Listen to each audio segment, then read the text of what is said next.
There we go. There we go. Namo Amida Butsu. Namo Amida Butsu. Yeah, so we are recording now. Yes. I forgot to hit the record there for our brief earlier discussion. So I don't know if you want to repeat any of that now that we're yeah, talking, we were just mentioning, well, we mentioned that these Dharma conversations we're having on Zoom that are being posted to YouTube freely for anyone to view have been getting some attention from some people in the international Shinshu community, including Reverend Fujihara from Sairakuji, who shared some of our conversations, and also Reverend John Parastavopoulos in Australia, who is a very revered, I would say, and beloved teacher of Jodo Shinshu in the English language. And so, yeah, it's good to know that our conversations are getting some, are being viewed kindly by good fellow travelers on the path of the Shinshu teaching. Yeah, agreed. Honored, as I said, I'm honored, grateful, and gratified that that's happening. You know, because like we were saying, there's I don't think there's anything else out there quite like what I'm doing. We're doing with my channel and our discussions, and the other things I'm doing on the channel and Shaku Brothers and things like that. There hasn't been actually, even like I was saying, even with my previous incarnations of my channels, doing Shaku Brothers and interviewing, a lay person, just interviewing, other lay people about their experience, or teachers, whatever. I haven't seen too much of that, in an informal way like we do it, just an informal hanging out kind of, format, which I think is cool. So so that's good. It's really, really, really good to hear that. I'm really, really happy to hear that. And as I said, I've been kind of, posting, because I'm a member of various, like I said, Jodo Shinshu and Pure Land groups on Facebook. So I've been posting content there as well. So I'm glad to hear that people are liking what they see, and we have it sounds like it's international, definitely an international audience there. So which isn't hugely surprising in these times, but so well, that's the great thing about the internet and YouTube for these kind of discussions, is they can be seen by a lot of people who would have might have an interest in Jodo Shinshu, or maybe have never heard about Shinran Shonin or Shinran's teaching, and then this may spark some interest and be the cause, or a cause or condition for them to further investigate Jodo Shinshu. So I'm really happy definitely. that it's that's my hope as well. Also that's why I'm posting, that's why I post this, pretty much everything I do is in the hopes that it would, cause interest, draw inquirers, or just people who are, long time Jodo Shinshu people that just want some different kind of content to, than maybe that has been available before. So it's all good. It's all good. But the most important thing to me, is the teaching itself. The most important thing is Shinjin and the teaching. Above and beyond anything else. That the everything else is secondary, really, to that. Well, that is the entire point, right? Of Jodo Shinshu.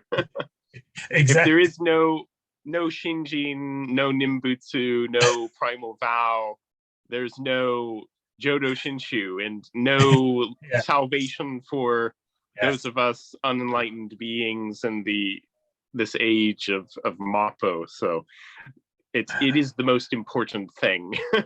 Exactly. So so what do you want to do today, which of the formats did you want to go with today? Yeah. I'm happy to continue with any of them, really. Other than I don't quite remember where we left off with Senbutsugi. When we were going through our sort of just discussion of what's actually happening in that. Yeah. I think I bookmarked it, but I was actually thinking for today, why don't we just have a discussion and just talk? I was kind of, definitely. I was kind of leaning that way myself. I have an idea for that, something I want to discuss about that. And it's basically about Shinjin and just the sort of experiences on the path, process of Shinjin, and specifically experiences that I've had that I want to talk about in the context of that. So that's what I thought we could do to start that off, though, is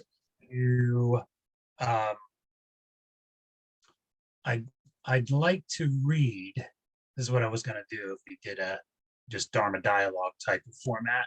I was going to read the definition of Shinjin from the glossary. Oh, yeah. The glossary to the collected works of Shinran. Collected works of Shinran. Because I think it's a really excellent definition. And it kind of amazes me that it was able to be kind of, all of Shinran's teachings about Shinjin is pretty effectively boiled down into, not boiled down, I use that word, condensed is what I'm trying to say, into five paragraphs. Large paragraphs, but the first one is large, but the other one are large paragraphs. And I think it's just kind of amazing to me how the scholarship of the Hangwanji, and to me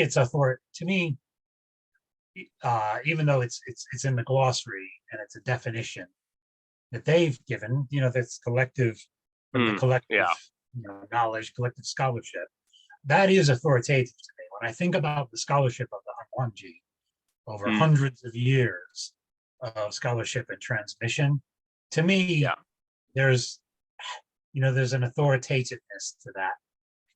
Yeah. Certainly.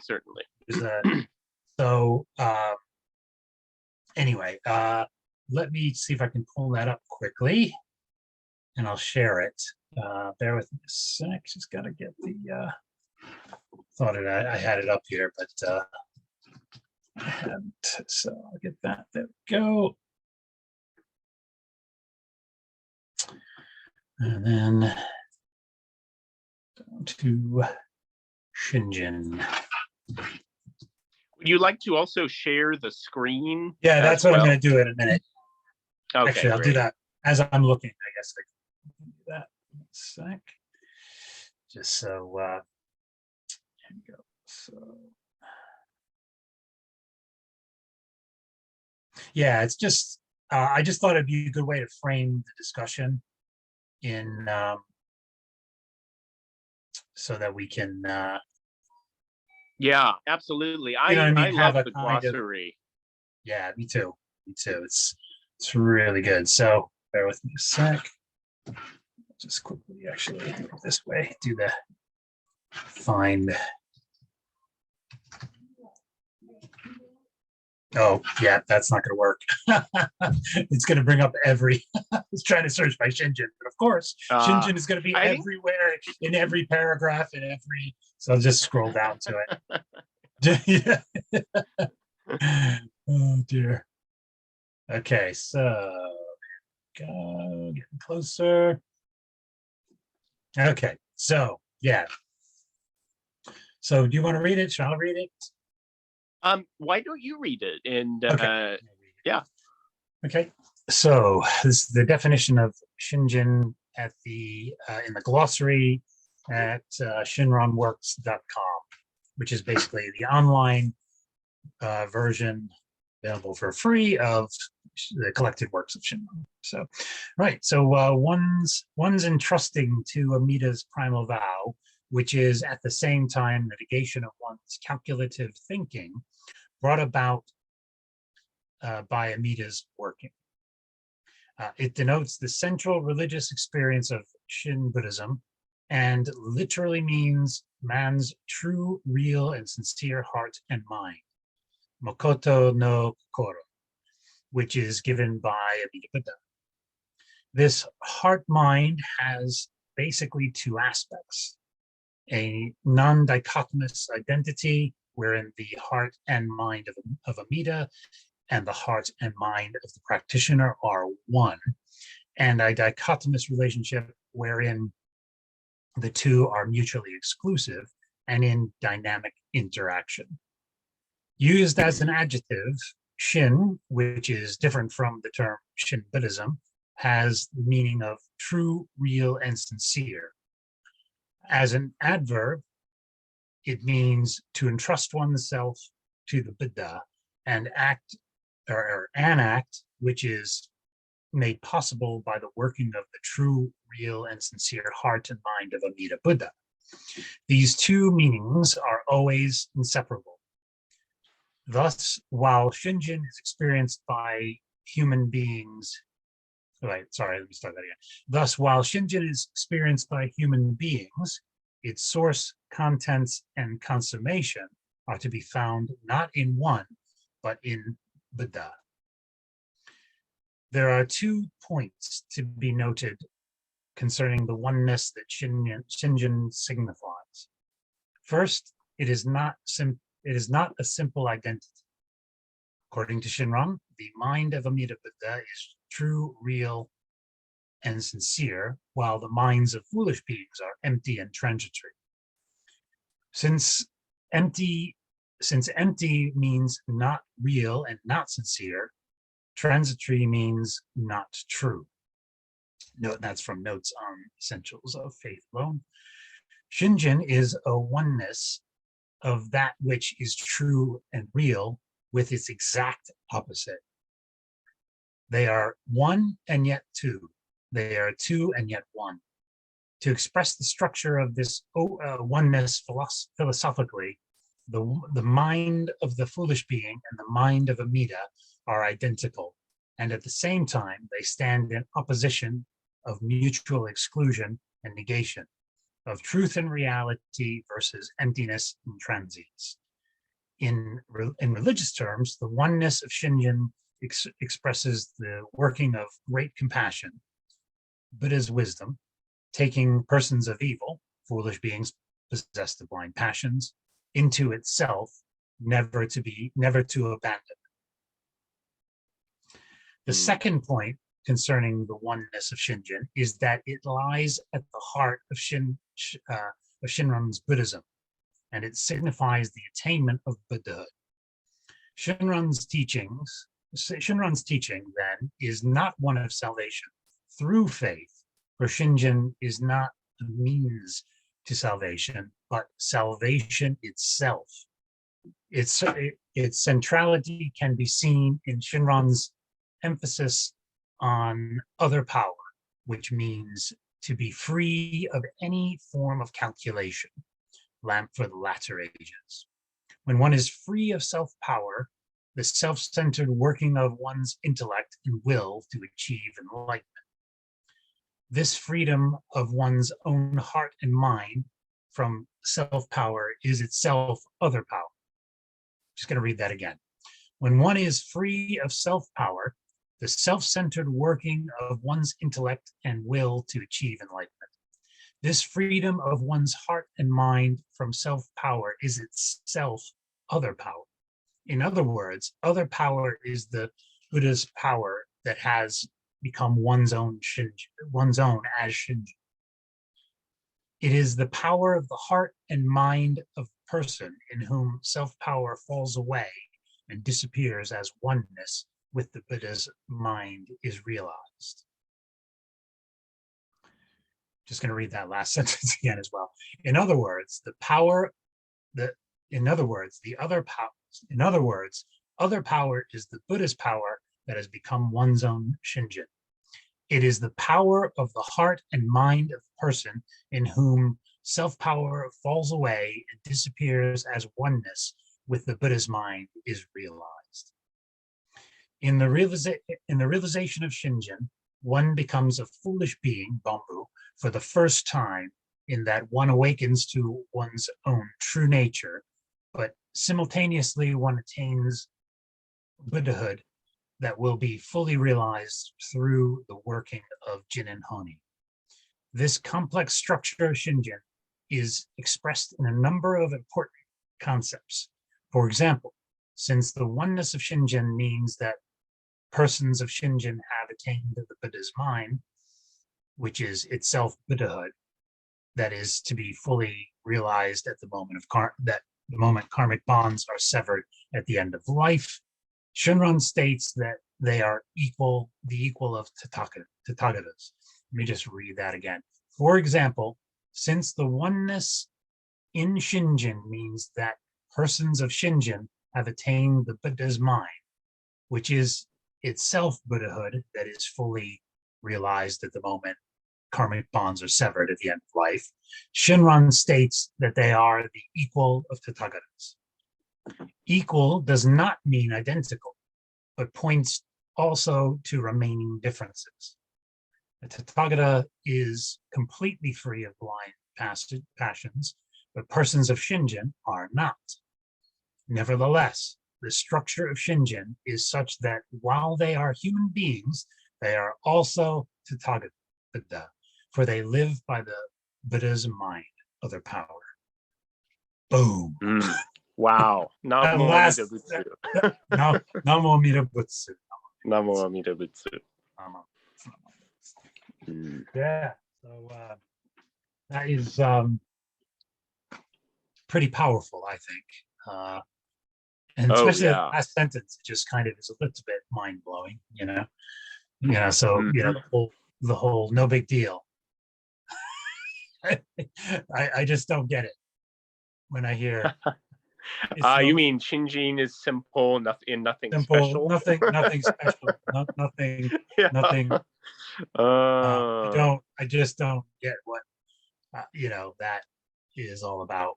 That sort of oversimplifying it, or sort of, what's the word? Like, I know we're not. It's trying to emphasize that we don't need to have any special mind states.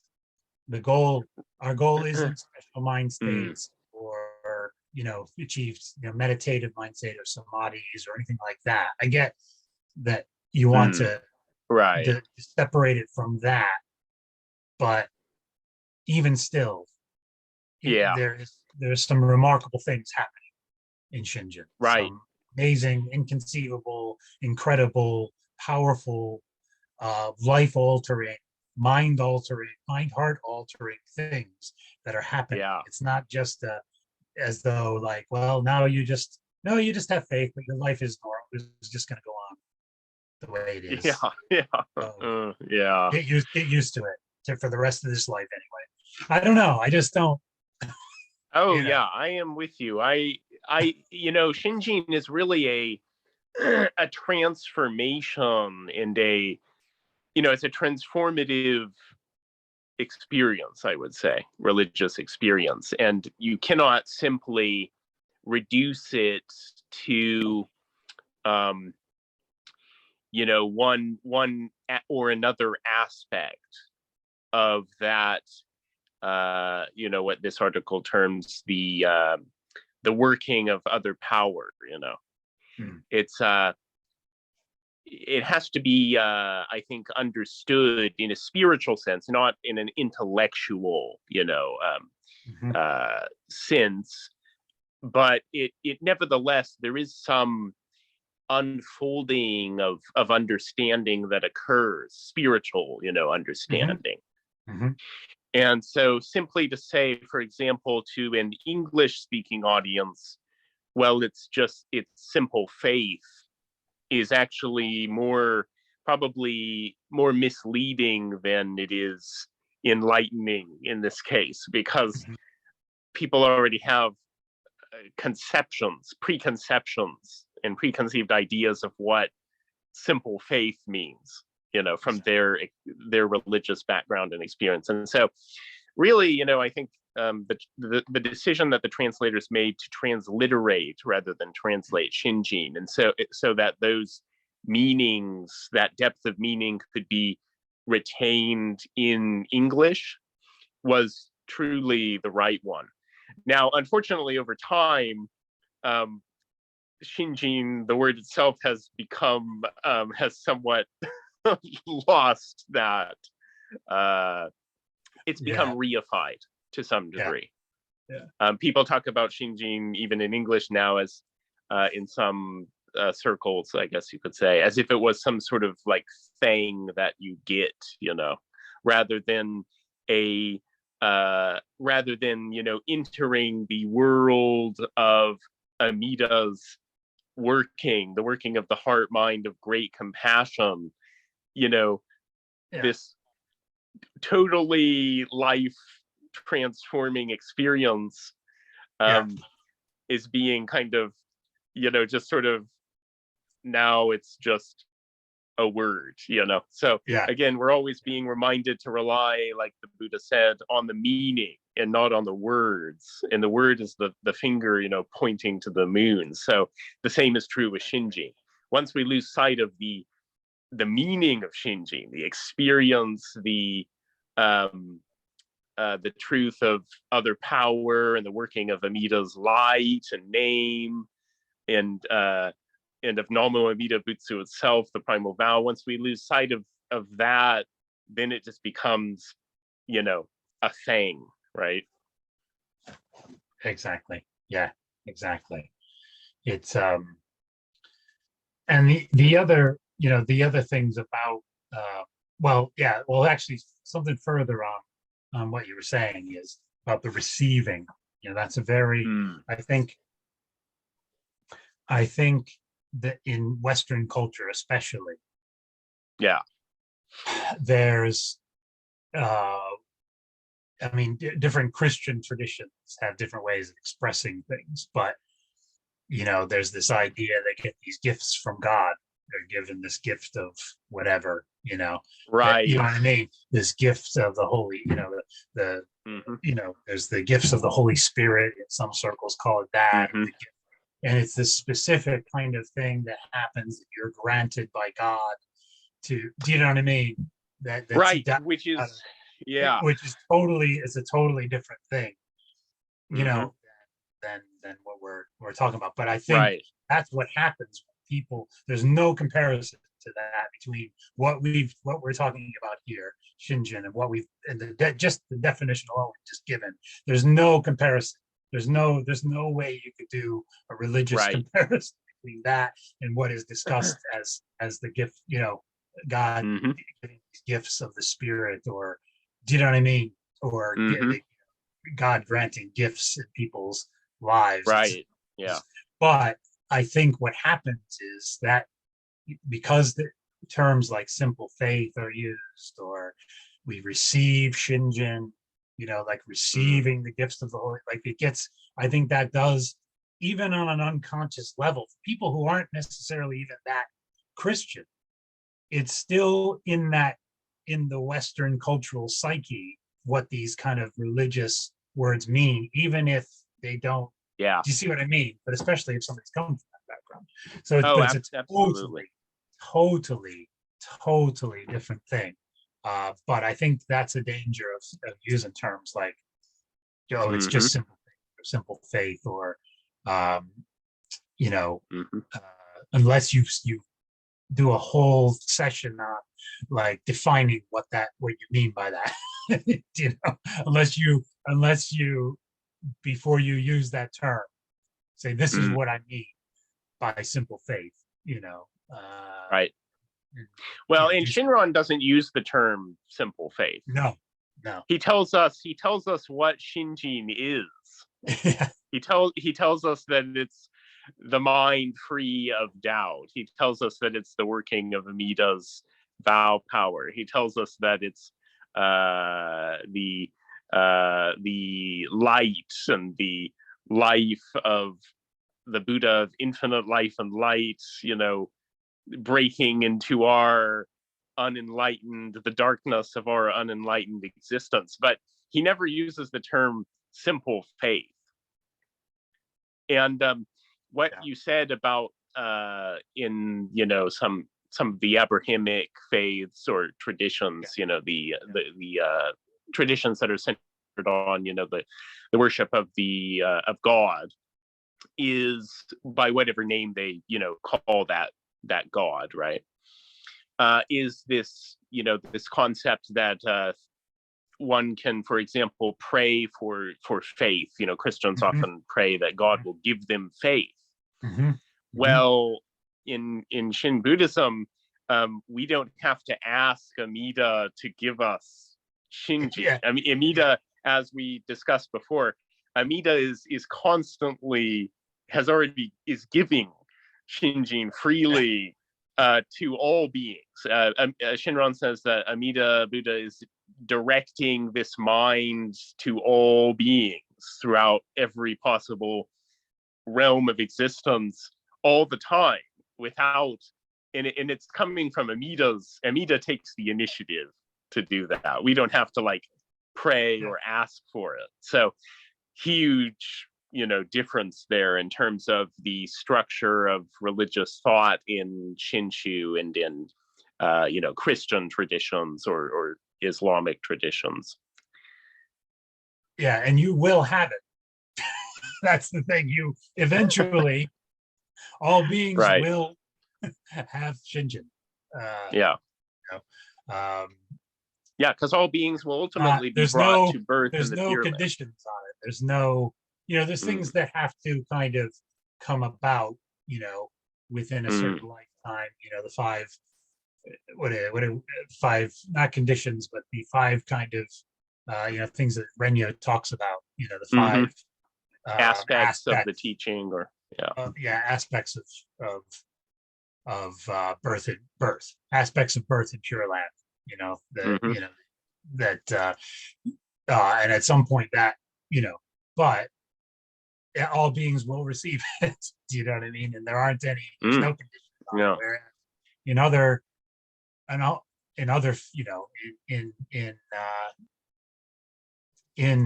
other religions there is. In other religions there are always conditions for for salvation and things like that. But anyway, sorry, I don't want to get too far into the weeds with this, but where was I? Or where were we? We were talking about just how the difference.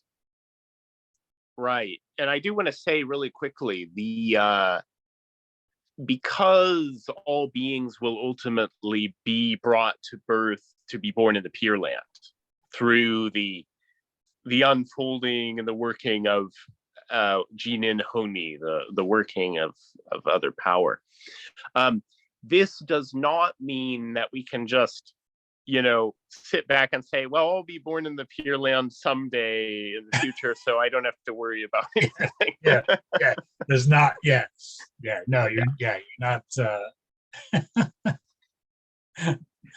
You can't just like sit back. Shinran said, you can't just sit back and wait for it to happen. Right. And it's important. You're not supposed to, do that. If you anyway, sorry. Well, it's the true meaning, the true significance of Jodo Shinshu is salvation in the present, here and now.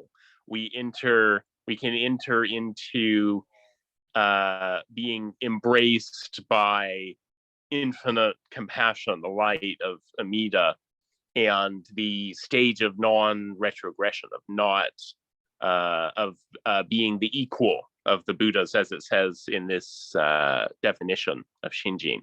And so that we are constantly being encouraged by Shinran, by Rinyo, by good teachers, good friends on the path to to experience, to find that and encounter Amida's vow in this lifetime, because this is, if you think about it, in Buddhism, of course, there's the teaching of rebirth, but we only ever have this lifetime that we are living now. And that's why in the three refuges that we recite, it says, if we do not achieve realization in this lifetime, when will we realize it? Right. Yeah. So I often encounter the idea from non-Buddhists that because Buddhism believes in rebirth, then nothing matters because we'll get another life anyway after this one, and it's not you don't have to care about anything particularly. But that's getting it completely wrong. The teaching of rebirth and of impermanence and of dependent arising actually brings us to a deeper awareness of the preciousness of the present time in this life, and how rare and precious it is to be born as a human being. So it's not this idea that you have infinite retries and no deaths in a video game. it's bringing you to there is a kind of urging that Shakyamuni always told people, wait, you need to really wake up to just how rare and what a precious opportunity and what a rare thing it is to be born as a human and to encounter the Buddha and the Buddha's teaching. Yeah. So exactly. just to say that and Shinran points that out in the beginning of the Kyogyo Shinshu, the Kyogyo Shinsho, like a handful of times, like right in the beginning, talks about difficult to encounter, difficult to, you know what I mean? There's like in the very beginning, there's like 3 or 4 ways at least that he says it, like right off the bat, that this, rare and difficult is this to encounter, is this teaching to encounter. Or to encounter the Buddha, or to encounter. And that's part of the teachings anyway. The in general, it's rare to encounter Buddhism, right? In a human lifetime, it's a rare to in a way that it's a meaningful experience. And I think those of us, we who have in fact been able to encounter Jodo Shinshu, we can kind of, we can taste the joy in Shinran's words when he says, how rare is it to encounter the scriptures and the writings of the masters of India and China, who are writing about the Pure Land, and yet I have been able to encounter them. I mean, these are like Shinran is really joyful at this, encounter that he has had. It's not like an ordinary, oh, I met Joe yesterday at the coffee shop kind of encounter. It's a once in a lifetime, truly significant spiritual encounter with the teaching. So I think we can kind of taste a bit of that, some of that joy, when you consider all of the causes and conditions that had to be in place to bring us to not only be born as a human being and encounter Buddhism, but specifically Jodo Shinshu. Yeah, exactly. It's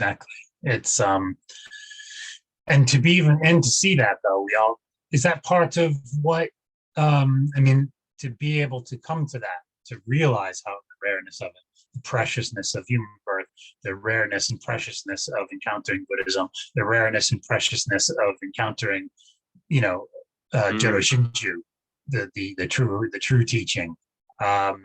Is that part of Amida, illuminating that in our heart? Yeah, That's part of course, part of the process of realizing that the right. awareness, like not just taking it for granted. Yep.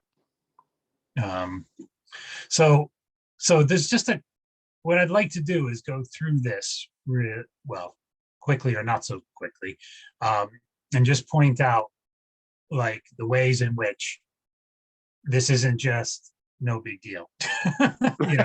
Yes. Okay. Like the ways in which this is a very big deal, and like right off the bat. So one's entrusting to Amida's primal vow, which is at the same time the negation of one's calculative thinking brought about by Amida's working. Right there, right off the bat, that's the first thing. The negation of one's calculative thinking. Like there's a that alone. There's a koan. If that was all it was, that's monumental. Yeah. As far as I'm concerned, looking at my own monkey mind and my life of the mind, how my mind works as a bamboo in samsara. That alone, the end of the negation of my calculative thinking would be monumental. That is just that alone is a huge thing. To not be calculating anymore about this, or about my own. How did you put it in one of our past discussions? You said we cease reflecting. Part of Shinjin is that we cease reflecting on ourselves, on our mind. We cease calculating about how it works, or how is this preventing something, or is this am I good, am I bad, am I doing enough, am I you just kind of just all that stops, which that is monumental. That would be a monumental thing. And I can see, and this is where I'm getting at the process here. I could just comment on this and the process of Shinjin. I can see where my reflections and calculations in that way have decreased. They have not ceased, certainly, because I don't think I'm a person of settled Shinjin yet, but I can see where Amida's been working and where I'm less so. I'm calculating less and reflecting in those ways less, and have less of a need for that. But so that's a huge thing right there. And then can I just make a comment too on that? Go ahead. Please. Anything. Please. Yes. The key phrase here is brought about by Amida's working. Yes. So we cannot negate our calculative thinking through our own efforts, our own power. Okay, today I'm going to just stop calculating. Can't be done. What happens is, as when we encounter Amida, the working of Amida's power, which is other power, it is Amida's power that enables us to reach the point where we no longer have calculations about the vow and about birth in the Pure Land. So that is the key to this whole sentence here, is that brought about by Amida's working, not our working. Exactly. Yes. Thank you for emphasizing that. Yeah, that's definitely, and that's what I meant, that, with that, just through Amida's power, that one thing ceasing is a monumental thing, is mind blowing. So And then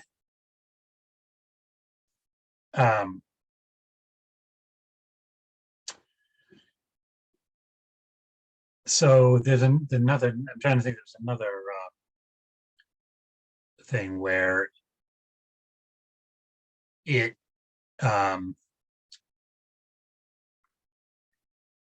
where it's a, to me, it's a huge change. I mean, all of this is amazing. What's actually happening in Shinjin is mind blowing, just in general. But there's specific things where it's really pointing out a pretty monumental, and various monumental changes that happen in the heart mind of the Bambu. There's another.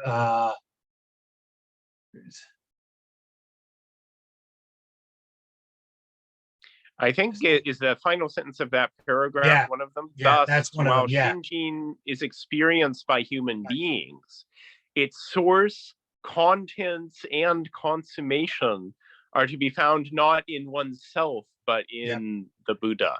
Buddha, yeah, exactly. So the experience of Shinjin that we're experiencing, it's actually the experience to be found in the Buddha. So we're experiencing something from the Buddha. Yeah.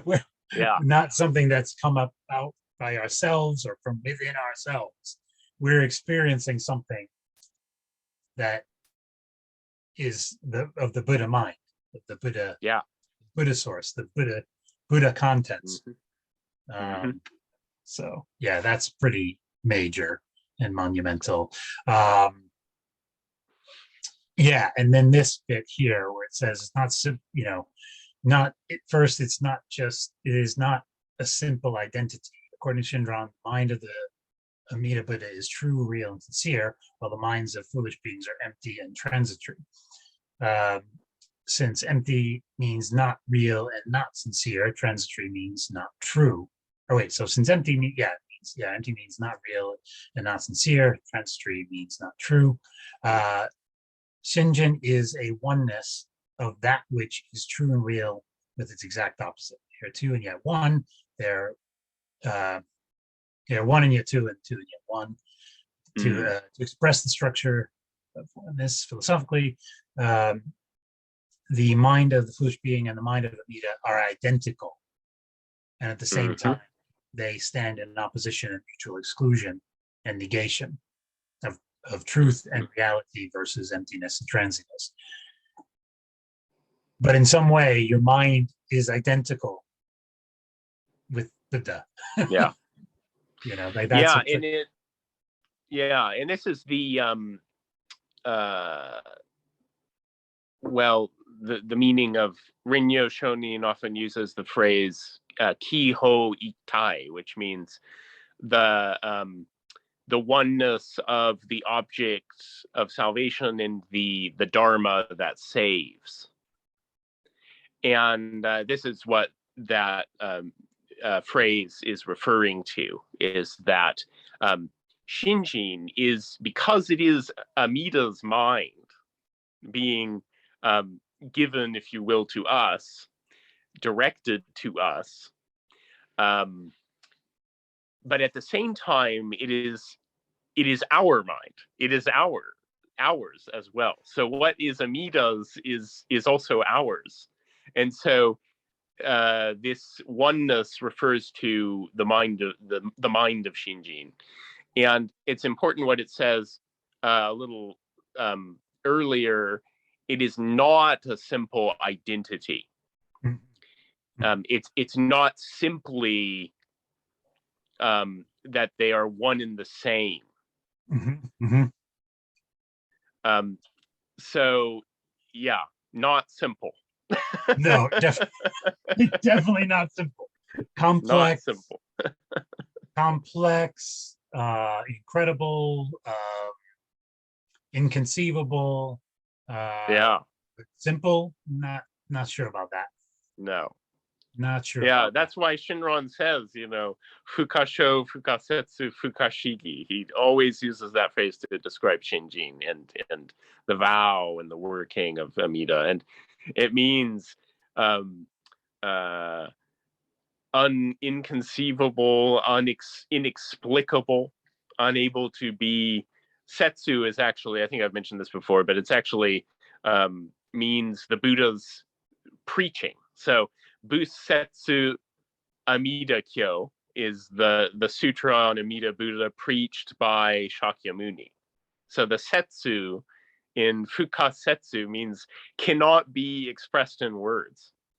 And in the larger sutra, when Shakyamuni says, after describing the Pure Land, he says, but ultimately, I could describe it in words forever, and I still couldn't describe it. He says something to that effect. So, and then fukashigi means, it could be translated mysterious. It could be translated, inconceivable, beyond. It actually means fukashigi. Our minds cannot work it out. Our minds just can't, grasp it. Ungraspable. Yeah. So that was another. I mean, this whole, to me, it's all. I mean, transformative. Like, you can't.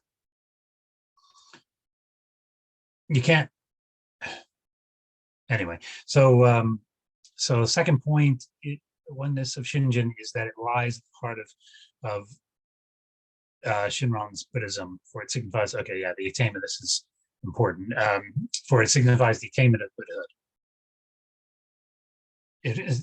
It signifies the attainment of Buddhahood. Like, just that alone, first of all.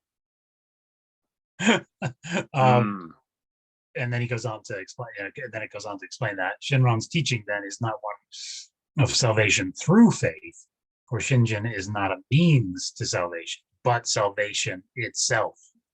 Shinjin is salvation. This is so important. That's, I wish there's times where I just think, why didn't they put like italics, like stars and spit marks, But yeah, that would be very un-Japanese, I think. This is certainly a line you could underline. This is a sentence you could underline in the book, I would say. Yeah, definitely. Yeah, it's often, sometimes it was thought by earlier generations of Buddhologists or, people who went to Japan to study that. Shinran Shonin is sometimes was called the Martin Luther of Japan.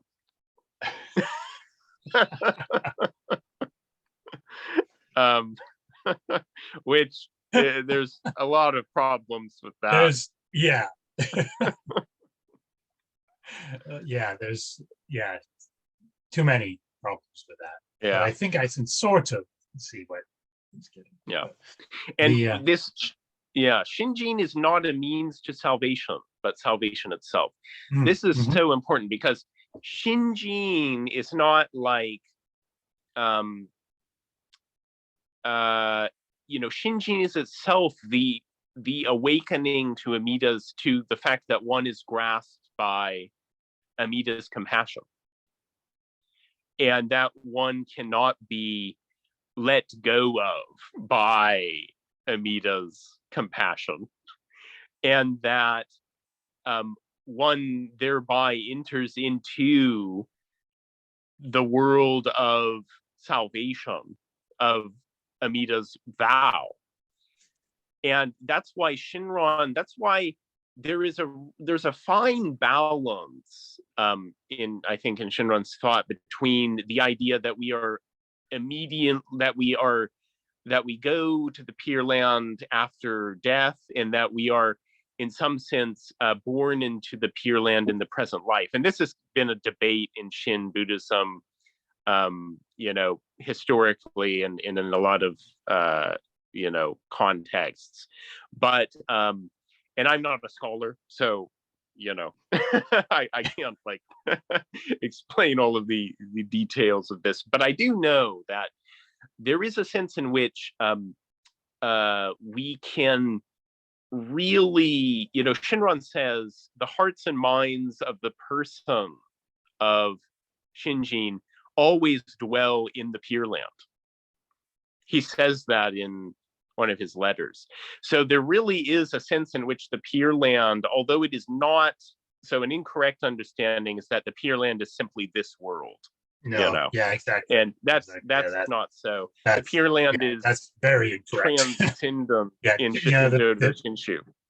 Pure Land here, you're referring to the Pure Land here and now thinking. Pure Land in the mind, Pure Land here and now kind of. No, this is definitely not that teaching. Anyway, But what Shinran is saying is that through it, by entering into the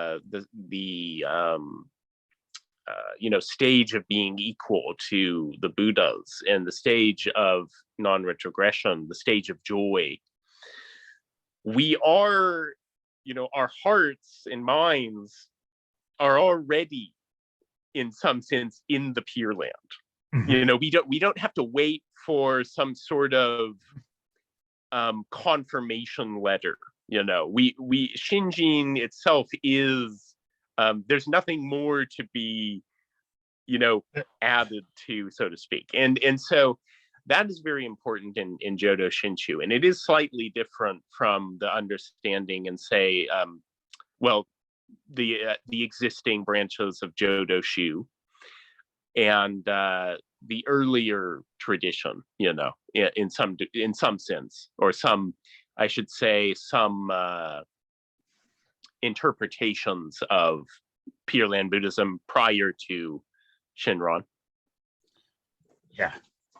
But really, to put it into simple words, the salvation in the present, entering into the state of being, of having peace of mind, and having the awareness of Amida's light in the present. And this is why in Shin Buddhism, so it's very important. We don't wait for Amida to welcome us into the Pure Land at the hour of death.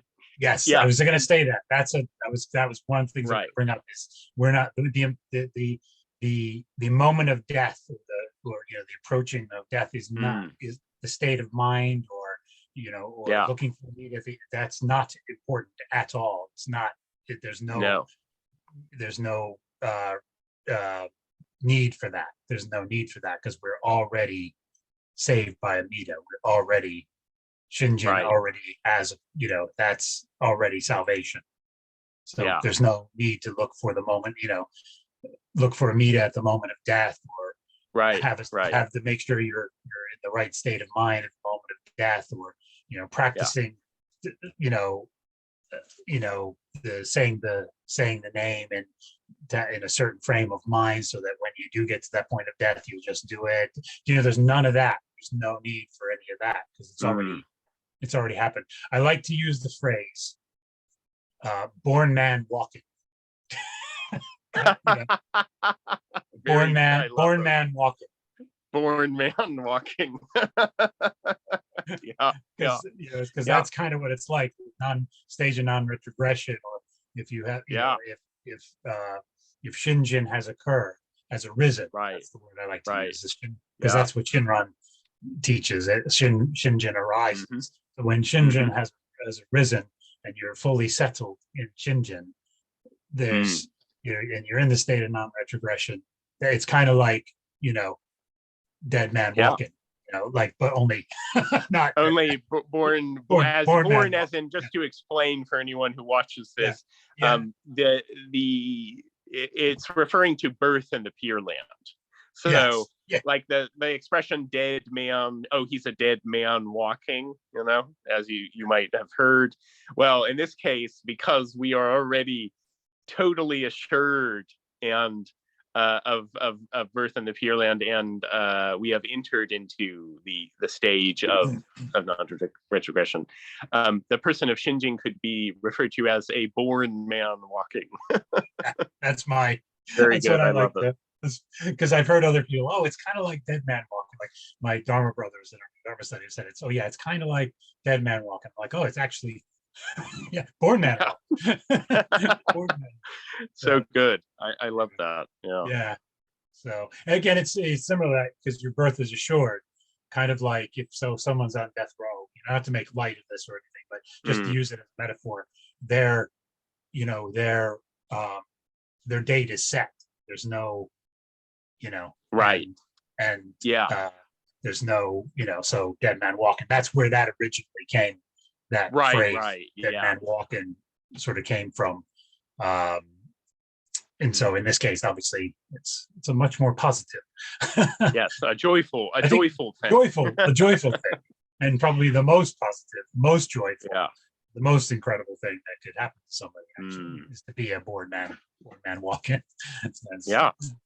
So, but the weight that is lifted, you know, from our shoulders, you know, it's in a sense we are, even though of course, you know, we still have the shackles, so to speak, of the kleshas are still clinking about our ankles, as it were. Yeah. They have been cut, as you know, so to speak. Our chains have already been broken, as it were, by Amida's light. So, yeah, it's a good metaphor. I really like it. Yeah, definitely. It's so that's a huge change there. Just to you know, in Shinjin, your burden is completely relieved. You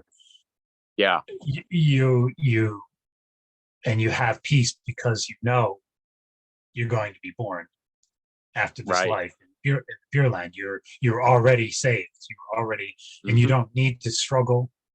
Like that's a huge, that a lot right there. That's another thing. Just that one aspect of it. To know, to have that, you know what I mean? That's a huge. That would be that. That's a huge change for a Bongo. For me, that would be that will be a huge change. To not have any, to you know, to not feel like, okay, I got to try to do something. I got to figure something out. I got to. Do you know what I mean? Yeah. That's a huge difference of mind heart. Yeah, and to be free from doubt and fear. Yes. You know, fear is the mind killer, as has been said. Yes. in a long time from now, in a galaxy that doesn't exist. From now. In the Dune books, anyway. Yeah. So, but yeah, it's so I mean that alone is a huge that's another huge thing. That's huge change of mind heart transformation, I think, brought about again. The emphasis is by the Tathagata, brought about by other power, brought about by the vow, by the name, by the light. Which are ultimately all words for the same, you know, thing. Truth, the same reality, the same true and real work, the same true and real that is Tathagata, right? Buddha nature, Tathagata, Shinjin, the light. Exactly, and this is kind of where it says, you know, where it says when one is. We've kind of been talking about the next kind of part of this paragraph. You know, when one is free of self-power, the self-centered working of one's intellect and will to achieve enlightenment. This freedom of one's heart and mind from self-power is itself other power. You know, but that's a huge change, to be free of self-power, to be free of the self-centered working of one's intellect and will to achieve enlightenment. That's massive. That's monumental. That's like, that is a big freaking deal. Yes. So, and that it's this freedom again, you know, comes back to this freedom of one's mind, own heart, mind, and mind from self-power is itself other power. Yeah. So your freedom is other power. Yeah, this is important too, because Shinran says that Shinjin is the mind that is free of doubt. That's why he writes, I think, numerous times, in fact, throughout his writings, he emphasizes this. So it's what, if you ask what Shinjin is, it is simply to be free of doubt. that is what Shinjin is. Which is, and that's amazing, because in Buddhism, isn't the definition of doubt isn't just, the I doubt this particular teaching, or I don't try, isn't it defined as inability to see the truth? Right. Complete and total inability to see the truth. Is doubt? Is that how it's defined? I believe so, or by Shinran himself, or it's not like it's not like go ahead. I doubt this, it's not like this specific as like, I doubt that teaching. It's not.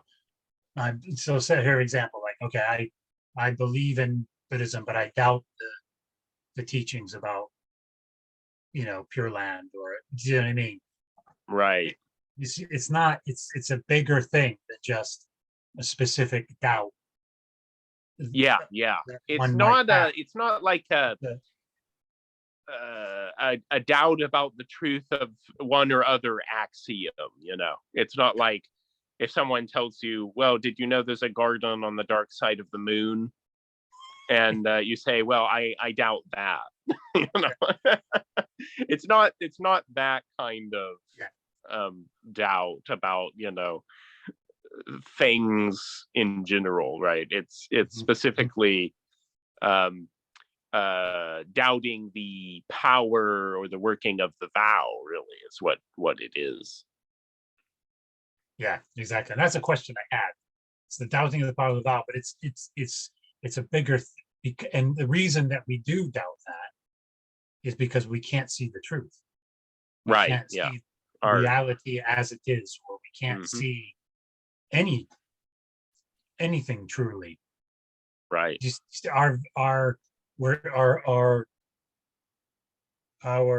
perception is totally obscured. Yeah. As unenlightened beings, so we can't. So of course we're gonna have doubt. Do you know what I mean? Right. Like it's due to. Sorry, what were you gonna say? No, I was just gonna say it's due to our spiritual darkness, avidya, if you will. The ignorance of the truth. Yes. Yeah, as we talked about in the other series. Yeah. It's also important to note here that, Shin Buddhists, people of Shinjin, are not our faith is not dependent on the truth of some axiom waiting to be proved.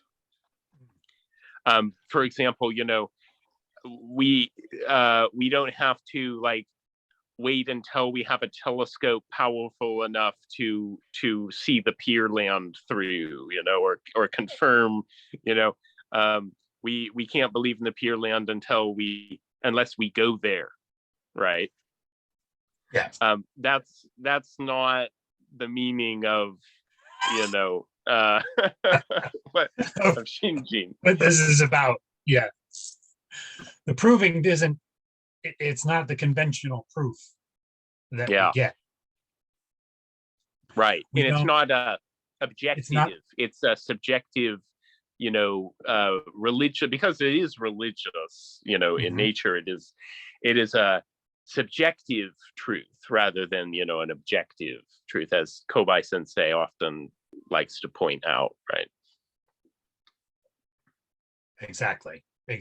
That's so it can be confirmed through religious experience, or through the transformation, the turning of the heart mind, the entering into the ocean of the vow, the Exactly. The experiential, if you will, aspect of any, religion, of course, at a deeper level. Of course, on the surface, you always have people who, are concerned about other people's morality and whether, whether they're doing the right things or not, and going through the motions and that kind of stuff on the surface level. But then any religion that is what Kobai Sensei would, I think, call a true religion has got to have some kind of personal transformation, some sort of personal realization and awakening and awareness. And of course, Jodo Shinshu is, the ultimate true religion, the true religion among the true religions, if you will. Exactly. It's just, ultimately, Amida proves it for us. Right. Yeah. It's Amida give it, prove it, giving that, making our minds see the proof, making us to prove it. He kind of causes us to prove it, kind of thing. Not we go through this deductive reasoning and therefore, yeah. So, what is that old saying? The proof of the pudding is in the eating. Right? Yeah. So I've never really understood that expression, but I think it applies here. The proof of the vow is in the experiencing of it, is in Shinjin. Yeah, definitely. Sorry, just going off screen for a second, just because there's an issue with my power, and I'm just checking that. So anyway, continue. Please continue. So we could say, the proof of Jodo Shinshu is in the Shinjin, is in Shinjin. Yes, in Shinjin itself. And this is why Shinjin is so important in Jodo Shinshu. It's, it really is the central teaching aspect or element of the teaching. It's no, that's it's the main sort of focus. It's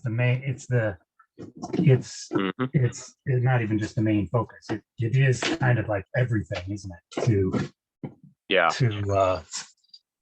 To us. So the other thing I wanted to talk about was this next paragraph. It says the realization of Shinjin, one becomes a foolish being for the first time, in that one awakens to one's own true nature, but simultaneously one attains Buddhahood that will be fully realized through the working of gin and honey. Like that's another thing. Not, that's a big deal. That's to see yourself as you are for the first time. To really see yourself as a bamboo. And I can still talk about I'm a bamboo. I can see I'm a bamboo, but in Shinjin, you really see it at that moment. Right. You really, really, really see it fully for the first time. You become who you are, and at the same time, you attain Buddhahood. Yeah. That's fully realized. And that's fully realized through the working of gin and honey, obviously. But that's a huge thing. Just the first part of it. Well, seeing yourself as you are, truly as you are. Now, are you meaning to be on screen? Because I think you may still have your. Yeah, I do have it off because I'm talking as I'm trying to figure out my power issues here. Oh, okay. I'm about to run out of battery, and I thought it was plugged in, but it's not. So I'm just trying Okay, to no worries. sort that out as we're talking. I have a comment, if I may, on this this sentence. That's why I want to.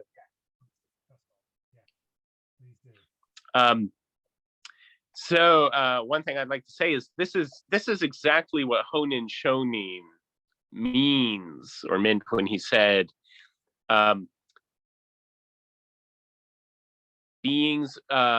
people are born in the Pure Land by becoming their foolish selves. Yes, that's what I was referring to. You become who you are. Yeah. There's no longer anything to hide or pretend about. And also, once I think this, it's kind of like once you see it, it can't be unseen, in a sense, when one becomes aware. And we talked about the true meaning of evil in the religious sense in Jodo Shinshu and in Shinran's thought, which is that one becomes aware of oneself. It's not about other people. It's about one becoming aware of oneself, and that one's karma is all of the thoughts that arise are all binding you to this to samsaric existence, if you will, and are therefore evil in the religious sense. And so once you have that realization, you can't unhave it, right? Yeah. You are changed by that permanent awareness. Yeah, like that's like it's permanent. You're yeah, that's it. You will never be the same. Right. After that, you will never. You can never be. The bell can't be unrung. Yeah. And part of the practical aspect of that too, and this is indicated at several points in the teachings, Shinran's writings as well as Rinyo Shonin's writings, that, and this is also in the largest sutra. It says that when the light of Amida shines on beings' minds, they become gentle and flexible and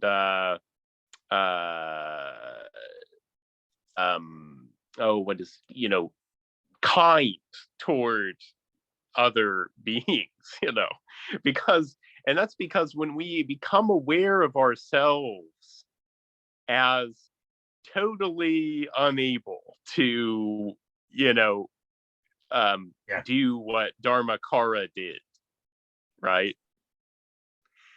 We cannot but be more tolerant, if you will, more forgiving and more understanding of other people. It's just a natural aspect of that awareness. Now, of course, we are still Bombu. We still get angry. We still have problems. We still, in human relationships, I mean, they're never as satisfactory as they could be, because we are Bombu, right? We're always being impeded by the welling up of our blind passions. But at the same time, we do, I think, have an awareness or a realization that leads us, or should lead us, I think, to be more, compassionate toward in our dealings, in the way we talk about other people, and the way we treat other people, in life, generally. I think is we can certainly discuss some of those passages in a future episode as well, because they are quite important. Definitely, yeah, definitely. That would I definitely want to, because actually this is actually a really good start to a series that I've been thinking about doing, is one just on Shinjin, literally, because since that is the central teaching, that's everything. I just thought it should have its own series itself. Absolutely. And there's a lot to talk about. Yeah, exactly. So So I think this will be a good start to that. I think this this this discussion. And I want to emphasize what you were just kind of talking about there. You mentioned there, when we're talking here about that you become, one attains Buddhahood that will be fully realized through the working of Jin and Honi. We're not saying we're Buddhas here and now. We're not saying in the sense that right, yeah, absolutely not. Equal does not mean identical. As the definition here says, what points to remaining differences. The Tathagata is completely free of blind passions, but persons of Shinjin are not. Nevertheless, the structure of Shinjin is such that while they are human beings, they are also Tathagata Buddha, for they live by the Buddha's mind, of their power. So there's another one right there. Yeah. In Shinjin, we're living by the Buddha's mind. We're living by other. Yeah.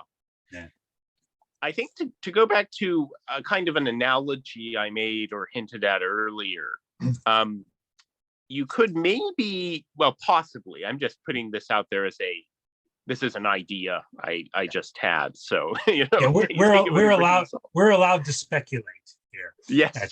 Yeah. But if you think about it, on my channel, we're allowed to speculate. Yeah. or offer ideas. Yeah. Right. Ideas are welcome and not not unwelcome. Very important. If you think about it, it's as if, let's take this as an analogy, we as unenlightened beings, we are in some sense enslaved to our klesha, by our kleshas, right? And in fact, the term klesha kind of refers to, it's sometimes translated as fetters, so it's almost as if we are in chains, bound by our bonno in Japanese, our kleshas. And I think it's almost as if we are, let's say we are suddenly freed and our fetters have been broken, but we still have the chains, so to speak, about our ankles or on our wrists. We still have the chains, but they've been broken and we are set free. So in that sense, from that point, we are free, even though we still bear throughout, our life. It's an analogy, of course, but we still have, our kleshas do not cease to exist when we realize Shinjin. They are with us. Shinran clearly states, and I think we've talked about this passage too before, the bonno, the arising of blind passions, does not cease until the very end of life, he says. Yeah. Right. Yeah. But at the same time, even while we are burdened by these blind passions, we are at the same time free. We have already been, set free. In a sense, the fetters have been broken, Exactly. and we are no longer bound. They're still there. They're still, tinkling, like you said, tinkling, tinkering around, on our wrists and ankles and things, but the actual chains have been because if you think about it from the perspective of a person who is enslaved, I mean, when they are set free and their chains are broken, I mean, that is when they are freed. That is the defining event, the pivotal turning point, right? Exactly. Yeah. So it's an analogy. Take it as far as, or not as far as it goes, right? No, I know. No, exactly. It's an analogy, kind of like born man walking. Yeah, exactly. Yeah. So we've kind of talked about the things I wanted to talk about, just to, things that and this is often on my mind, but the aspects of it's a huge deal. This is not. This is a huge deal. This is a Right. huge thing that happens in a bamboo's existence. You know, and is a very complex thing, and a very that, and you know, I think there's, you know, I wanted to emphasize those things because I think sometimes there's an effort to try to make the teaching accessible to people, and it should be. It should be able to be understood. That's the whole part of the whole point, is that any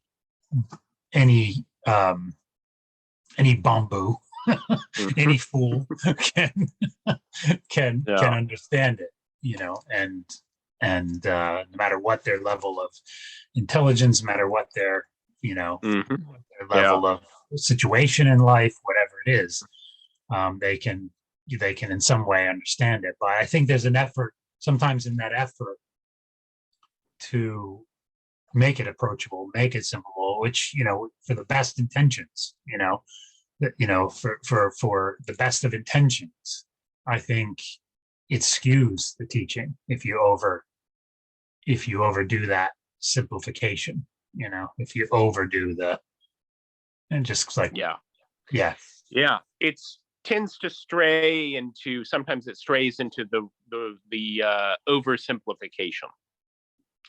And I really like what Reverend Jerome Decor said about how it is simple but not simplistic. Yes, nice. Yeah, that is a good way of capturing it. You know, it's simple in the fact that we do not have to calculate to grasp it through the working of our own mind, right? Exactly. And to understand it by our own efforts and power. But it is not simplistic. It is not mere faith. It's not. And as this article says, you know, it's interesting. This says it's not a simple identity. It says, and it also says the complex structure of Shinjin. So it is complex and not simple. Exactly. It's the easy path because it's other power, not because it's a simplistic thing. Exactly. Yes. That is that is very well put. Yeah. And it's probably a good place to end it, I think, there. I think I didn't get into as much.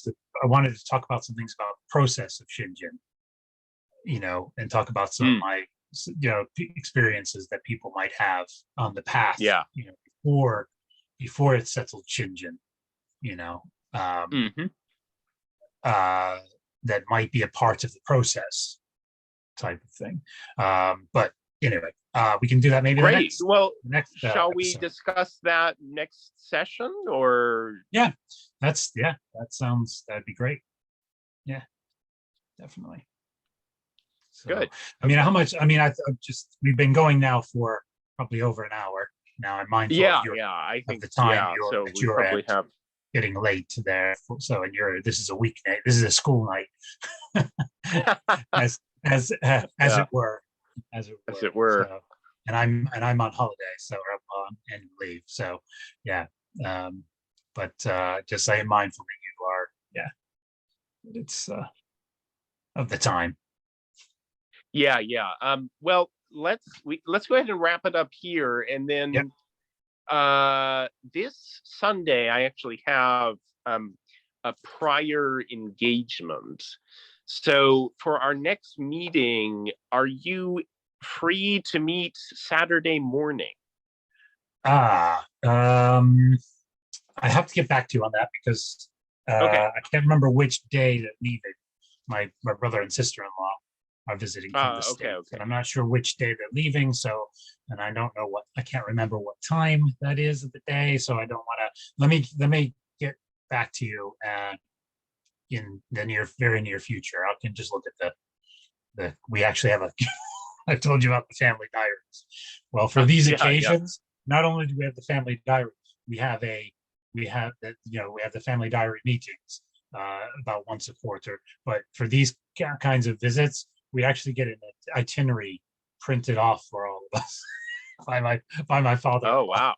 To follow. So I need to consult that and then get the details of specifically when they're leaving, just to make sure that so I will get that, find that out and get back to you about that. So Okay, excellent. great. Sounds good.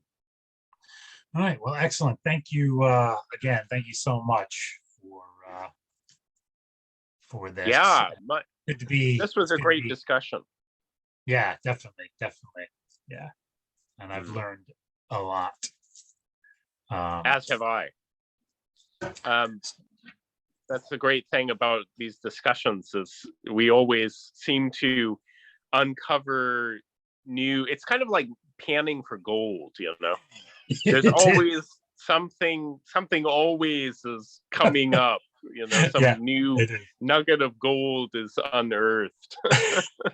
Yeah, it's rubble panning for gold. Yeah. It's the rubble panning for gold. It's the rubble panning for gold. Anyway, all right. Well, thank you again, and I'll get back to you about Saturday. All right, sounds great. All right, take care. All the best. Take care. Namo Amida Butsu. Namo Amida Butsu. Have a good evening. See ya. Bye now. You too.